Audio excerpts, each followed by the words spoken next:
अस्सलाम वालेकुम दोस्तों, मैं हूं आपका होस्ट नुमान नूर और आप परमाकल्चर सीरीज़ की वीडियोस देख रहे हैं। इसमें हमने आपको काफ़ी आसान तरीक़ों से बताया है कि कैसे हम परमाकल्चर सीख सकते हैं। इतनी कोई कॉम्प्लिकेटेड चीज़ नहीं है। बेसिकली ये वही सिस्टम था जो हमारे बाप दादा पहले यूज़ करते थे, लेकिन वक्त के साथ साथ मॉडर्न टेक्नोलॉजी के आने के बाद नए सिस्टम्स आए और हम उनकी चीज़ों से हट गए और अब बहुत कम लोग जानते हैं कि क्या सिस्टम है। इस सिस्टम को दोबारा फिर ज़िंदा किया था बिल मॉलिसन ने और उनके साथ उनके डेविड हॉलमग्रेन थे, उनके स्टूडेंट, ये लेक्चरर थे। वहाँ से ये इन दोनों ने मिलके ये कॉन्सेप्ट किया और दो को फाउंडर्स हैं इस निज़ाम के, बिल मॉलिसन और डेविड हॉलमग्रेन। बेसिकली जो चीज़ समझने की है वो ये है कि पर्माकल्चर शुरू से एक सिस्टम रहा है। हम उसको भूल गए, दोबारा लेके आए। दोबारा ये इस इलाके में पहले से ये सिस्टम चल रहा था, ये मुल्क से बाहर चला गया। बाहर के लोगों ने आके अब हमें दोबारा इस चीज़ के ऊपर लेके आए। इंट्रोडक्शन में आपको काफ़ी डिटेल्स दे दी गई नहीं है। हम बेसिकली उन्हीं के असूलों को लेके चल रहे हैं, ख़ास तौर पे बिल मॉलिसन के प्रिंसिपल पे, कि कैसे हम अपनी फार्मिंग को, चाहे वो किसी छोटे लेवल पे हो कि घर के अंदर आपने कुछ थोड़ी सी सब्जियां लगाई हुई हैं, या आपने एक खेत है उस लेवल पे एक छोटा 1 एकड़ 4 एकड़ का फार्म है, या बहुत बड़े बड़े फार्म्स हैं, तीनों लेवल पे ये इक्वली एप्लीकेबल है पर्माकल्चर का सिस्टम। और जैसे आपको लास्ट वीडियो में हमने डिस्कस किया कि ये उससे ऑर्गेनिक से भी एक स्टेप आगे है, जो कि बेसिकली सेल्फ सस्टेनिंग सिस्टम है। यानी कि ये अपने आप आहिस्ता आहिस्ता लो मेंटेनेंस से नो मेंटेनेंस सिस्टम्स की तरफ जाता है। कॉन्सेप्ट यही है कि आपने नेचर को देखते हुए उसके ही प्रिंसिपल्स को आपने मिमिक किया है, या उसको कॉपी किया है, या उसके अंदर कोई रेलिवेंट चेंजेस करके आपने अपनी फार्मिंग की है और आपने अच्छे तरीके से एक फसल भी हासिल की। अब जो चीज़ इसमें समझने की है कि क्यों आपको आज की जो सीरीज़ है बेसिकली इट्स टॉक बात करेंगे आज हम बेसिकली पर्माकल्चर के अंदर प्रिंसिपल्स के ऊपर। लेकिन प्रिंसिपल्स पे जाने से पहले मैं आपको कुछ थोड़ा सा लास्ट पॉइंटों को जोड़ने के लिए आपको कुछ सिंपल चीज़ बताता हूँ। 2 बेसिक इसके कॉन्सेप्ट्स हैं पर्माकल्चर के। पहली चीज़ तो ये है कि पर्माकल्चर एथिक्स, जिसके ऊपर बिल मॉलिसन ने और तमाम पर्माकल्चर के लोग बहुत जोर देते हैं। एथिक्स उर्दू में अगर कहें तो उसको हम ये कहेंगे कि आपकी ईमानदारी वाला सिस्टम, जो सही तरीका है, जो जायज़ तरीका है। अब अगर हम ये बात करें एथिक्स में, तो वहाँ पे हम यूँ करेंगे कि उनके 2 पॉइंट्स हैं, care for earth and care for people. कि हमने इसमें ज़मीन का भी अपनी ख्याल रखना है, अपनी दुनिया का, अपनी ज़मीन का, अपने एरिया का, अपने मुल्क का, अपनी ज्योग्राफी का, और अपनी प्रॉपर्टी जो आपकी ज़मीन है उसका भी ख्याल रखना है। और सिर्फ यहाँ तक नहीं, आपने अपनी सोसाइटी का भी ख्याल रखना है। यानी कि सिंपल ये नहीं है कि आपने बस लैंड बना ली और अब आप उसके ऊपर से फसल ले रहे हैं। नो, एक सिस्टम है जिसमें जानवर, इंसान, पौधे, तमाम मखलूक़ात आपस में इंटरेक्ट करते हैं। असल में मॉडर्न साइंस की जो प्रॉब्लम रही है शुरू से, वो ये है कि इन्होंने हर चीज़ को डाइसेक्ट किया है, उसको छोटे छोटे पोर्शंस में बनाया है। अकल का तरीक़ाकार ये है कि वो हमेशा चीज़ों को छोटा छोटा करके देखती है ताकि वो उसको अंडरस्टैंड कर सके। लेकिन इनफैक्ट दुनिया ऐसे नहीं चलती। Everything is connected with everything. Everything is a small part of a big hole, holistic view. Permaculture एक होलिस्टिक व्यू लेता है कि पूरी दुनिया और उसके सिस्टम्स आपस में कनेक्टेड हैं। इसलिए हमें इन चीज़ों को गौर करना है कि क्या एक दरख्त जो है या एक बकरी जो है, क्या ये 2 इंडिविजुअल चीज़ें हैं, या ये आपस में किसी गहरे रिश्ते में बंधे हुए हैं और किसी कनेक्शन में हैं। तो बेसिकली इस चीज़ को जब हम गौर करते हैं तो हमें फील होता है कि नहीं, आपस में इन चीज़ों की इंटरेक्शन और कनेक्शंस हैं। इसलिए हमें इन कनेक्शंस के ऊपर फोकस करना है और एथिकल तरीके से फोकस करना है, यानी कि ईमानदारी से, कि हम बहुत ज़्यादा बड़े कंज्यूमर ना बन जाएं। हमारे लिए 1 किलो का खरबूजा या 1 किलो का 10 किलो का तरबूज नहीं इम्पॉर्टेंट है। हमारे लिए छोटा साइज़ भी हो यील्ड की क्वांटिटी बेशक कम हो लेकिन क्वालिटी अच्छी हो। इसी तरह वो जब हम कंज्यूम करें तो हमारी भी सोच और हमारी भी चीज़ बस क्वांटिटेटिव नहीं हो, क्वालिटी की तरफ जाए।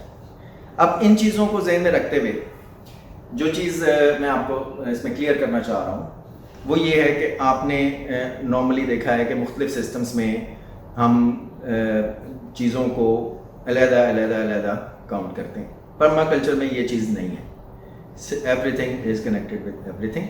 हम उसके अंदर कोई कॉम्प्रोमाइज़ नहीं करते हैं। हम इसकी वजह से इन चीज़ों को पैटर्न्स में देखते हैं, नॉट एज ऑब्जेक्ट्स की बजाय पैटर्न्स में देखते हैं। अब दूसरी जो इम्पोर्टेंट पॉइंट है, एक तो हो गया एथिक कि आपने कम्युनिटी का अपनी और आपने अपने जो आपकी जो लैंड है, अर्थ है, उसका भी ख्याल रखना है एथिकल तरीके से, जो ईमानदारी वाला तरीका है। सेकेंडली हमने क्या करना है कि हमने अब आ जाते हैं अपनी सेकंड पॉइंट के ऊपर। अब मैं आपको एक्सप्लेन करता हूँ पर्माकल्चर बेसिकली क्या आपको एक्सप्लेन कर रहा है। वो ये बता रहा है कि आपने जो प्रोडक्ट्स हैं आपकी, जो भी आप ग्रो कर रहे हैं, जितना भी कुछ कर रहे हैं, वो सारा सिस्टम जो है वो एक ख़ास 3 चीज़ों के गिर्द घूमता है। एक है एनर्जी, एक है सोर्स और एक है सिंक। एनर्जी वो है, फॉर एग्जांपल सूरज की लाइट आ रही है एक तरफ से, ये एनर्जी है। एनर्जी की बहुत सारी फॉर्म्स हैं जिसमें विंड है, वाटर है, मिनरल रिसोर्सेज हैं, सनलाइट है और बहुत सारी हैं जो कि हम आगे जाके डिस्कस करेंगे। तो ये सारी चीज़ें जो आपके पास आ रही हैं वो जब आपकी लैंड या आपकी प्रॉपर्टी में एंटर होती हैं तो उसको हम कहते हैं कि ये सोर्स है। सोर्स यानी कि द पॉइंट, जिस पॉइंट से वो आपकी लैंड में एंटर हुई और जिस जगह से वो आपकी लैंड की प्रॉपर्टी से बाहर चली जाती हैं, दैट इज़ कॉल्ड सिंक। यानी कि अगर मेरा 5 एकड़ का फॉर्म है, एक तरफ से पानी आ रहा है और दूसरी तरफ से बाहर निकल रहा है। जिस तरफ से पानी आ रहा है वो सोर्स है और जिस तरफ से वो बाहर निकल रहा है वो सिंक है। सोर्स और सिंक के दरमियान एनर्जी का खेल है सारा। पर्माकल्चर को अगर मैं आपको आसान लफ्ज़ों में बताऊं, बेसिकली बड़ी बड़ी किताबें, बड़े बड़े लेक्चर्स, बड़ी बड़ी बातें करने की बजाय मैं आपको बहुत आसान लफ्ज़ों में कॉन्सेप्ट समझाना चाह रहा हूँ। जब तक आपको कॉन्सेप्ट्स क्लियर नहीं होंगे कि ये करता क्या है, आपको बात समझ में नहीं आएगी। तो इसलिए याद रखिए, फ्रॉम सोर्स टू सिंक, यानी कि आपकी प्रॉपर्टी में एक साइड से जो चीज़ आ रही है वो दूसरी साइड से एग्जिट हो रही है, उसके एग्जिट और एंट्री के दरमियान में सारी गेम करनी है आपने अकॉर्डिंग टू नेचर। तो ये आ गया दूसरा कॉन्सेप्ट कि सोर्स और सिंक का।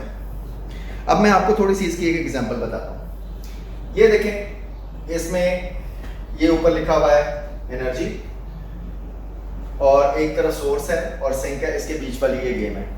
अब इसमें अगर आप गौर से देखें तो इधर ये सूरज है, ये हवा चल रही है, यहाँ से पानी आ रहा है, यहाँ पे कुछ बादल भी बना देते हैं, ये बादल आ गए और ये बारिश हो रही है। अब ये आपके घर है, ये प्रॉपर्टी है, ये बारिश का पानी आया, यहाँ पे आया, यहाँ पे एक पॉन्ड है, उसमें पानी गया। इसको हम बेसिकली आगे चल के आपको बताएंगे कि ये स्वेल हैं, वाटर हार्वेस्टिंग सिस्टम लगा हुआ है। ये आपकी फसल हो रही है उसके आगे और आपके घर के ऊपर सोलर पैनल लगे हुए हैं और ये वहाँ से गुजर के आपकी प्रॉपर्टी से। अब गेम क्या है, यहाँ से पानी शुरू हुआ, पहाड़ से होता हुआ, स्लोप्स के थ्रू होता हुआ आपकी प्रॉपर्टी में आया, आपकी फसलें उगाई और उसके बाद निकल के वो किसी दरिया में, किसी नाले के थ्रू बाहर चला गया। तो यहाँ से लेके ये जगह से लेके ये जगह तक का जो गेम है, ये सारा सोर्स एंड सिंक का गेम है। इसको आप हमेशा याद रखें, source and sink, we play in between source and sink. अब होता क्या है, एक एग्जांपल आपको देता हूँ कि बारिश हुई, आपने कोई सिस्टम नहीं लगाया हुआ था आगे, यहाँ से पानी आया, फ्लड हुआ, आपकी प्रॉपर्टी से बाहर निकल गया, आप उसे इस्तेमाल नहीं कर सके। सेकेंडली, हवा थी, वो आई, उसने आपके दरख्त गिराए, पौधे को डैमेज किया, आंधी आई, बजाय इसके कि आप उसका कोई बेनिफिट लेते, वो आपकी प्रॉपर्टी के एरिया से बाहर निकल गई। These are the resources which we waste. हम उन रिसोर्सेज को सेव करना चाहते हैं कि इनको हम कैसे वेस्ट करने से बचाएं। इसी तरह सनलाइट है, ये आपकी प्रॉपर्टी में आई, पौधों पे पड़ी, अगर आपने लगाए हुए हैं तो उन पे वो उगना शुरू हो गए। दूसरी, आपने घर के ऊपर सोलर पैनल्स लगे हुए थे, ये देखें, ये सोलर पैनल्स लगे हुए हैं, आपने यहाँ से लेके उसको एनर्जी को कंज्यूम किया, नहीं कर सके तो ये ज़मीन पे पड़ी और ज़ाया हो। बेसिकली हम ये चाह रहे हैं कि इसको कहते हैं रीजनरेटिव एग्रीकल्चर, कि आप चीज़ों को सस्टेनेबल और रीजनरेटिव तब तक बना सकते हैं जब ही आप इन चीज़ों को कॉमनली ग्राउंड्स के ऊपर लेके अपने ही तरीक़ाकार से उनको यूटिलाइज करें और वो ऑटोमेटिकली सिस्टम्स जो हैं वो मेच्योर होते जाएं और वो अपने आप को सस्टेन करना शुरू करें। अब विंड का क्या हाल किया हमने, यहाँ पे एक ये विंड मिल बना दी, इससे हमें पंचक्की लग गई और आपका पिसना शुरू हो गया। जैसे पुराने ज़माने में होती थी, चक्कियाँ लगी होती थी, पिसते थे, आपकी फसल गंदम आटा बन रहा है, कुछ बन रहा है। अदरवाइज उसमें आपने जनरेटर लगा दिया, बिजली पैदा हो रही है। तो ये आपने विंड को यूज़ किया, सनलाइट से आपने सोलर लिया, यहाँ से आपने अपनी फसलों के लिए पानी लिया। इन सब चीज़ों को बेहतरीन तरीके से नेचुरल पैटर्न के थ्रू इसको आपने यूटिलाइज करना है अपने उसमें। अब ये तो हो गई बेसिक कॉन्सेप्ट्स। अब मैं इसको दोबारा करता हूँ, ये बड़े इंपॉर्टेंट है आपकी प्रिंसिपल्स पे जाने से पहले। दो चीज़ें, एक तो ये कि ये सिस्टम सारे एथिकल हों, जिसमें आपने सिस्टम में अर्थ की और लोगों की केयर करनी है, ये पहला कॉन्सेप्ट। दूसरा कॉन्सेप्ट ये है सोर्स और सिंक, इन दोनों के बीच में आपने गेम करनी है। सारा प्ले आपका सोर्स और सिंक के दरमियान में है। जितने आप हार्वेस्टिंग सिस्टम्स लगाएंगे, ये तमाम पंचकी हो गई, ये पानी का छोटा डैम हो गया, ये स्वेल्स हो गई, ये ट्रीज हो गए, प्लांट्स हो गए, ये सारे क्या है, हार्वेस्ट कर रहे हैं उसको। बारिश को आपने यूटिलाइज किया, घर के आगे रेन गटर्स बनते हैं जो कि घरों के साइड से वो छत के ऊपर जो पानी पड़ रहा है वो भी यूटिलाइज होके आपके पास ड्रिंकिंग वाटर आ गया। तो ये चीज़ें आपने बड़ी गौर से इस सिस्टम के ऊपर करनी है। तो बेसिकली मैंने आपको नटशेल में ये पूरा पर्माकल्चर का सिस्टम समझा दिया है कि ये बेसिक है, ताकि आपको कॉन्सेप्ट्स क्लियर हो जाएं। कॉन्सेप्ट्स क्लियर होंगे तो आप आगे चल के काम कर सकेंगे। ठीक है जी। अब हम यहाँ से अगले स्टेज की तरफ चलते हैं। अब सेकंड पार्ट की तरफ आते हैं, जो मैंने आपसे पहले शुरू में जिक्र किया, प्रिंसिपल्स। 12 प्रिंसिपल है टोटल, और इन 12 प्रिंसिपल्स के लिए तो यहाँ से आपने सोर्स और सिंक के बीच में ये सारी गेम की है। अब नेक्स्ट हम इसके बाद प्रिंसिपल को स्टडी करेंगे, लेकिन यहाँ से हम अपनी वीडियो ये क्लोज करते हैं। इसके नेक्स्ट पार्ट में हम पहले 6 प्रिंसिपल्स, टोटल 12 प्रिंसिपल्स हैं, उसमें से 6 को स्टडी करेंगे और उसके ऊपर डिस्कशन करेंगे कि 6 प्रिंसिपल्स क्या हैं, और इनको समझने से ही आपको असल समझ आएगा कि पर्माकल्चर क्या है। बेसिक कॉन्सेप्ट्स क्लियर होंगे तो सारा कुछ होगा। आई होप कि अगर आपको ये वीडियो पसंद आई है तो इसको लाइक कर दीजिए और शेयर कीजिए, और आपसे एक रिक्वेस्ट है कि चैनल को सब्सक्राइब करें ताकि हर नई आने वाली वीडियो आपको टाइमली मिलती रहे। बहुत शुक्रिया, थैंक यू वेरी मच, अस्सलाम वालेकुम।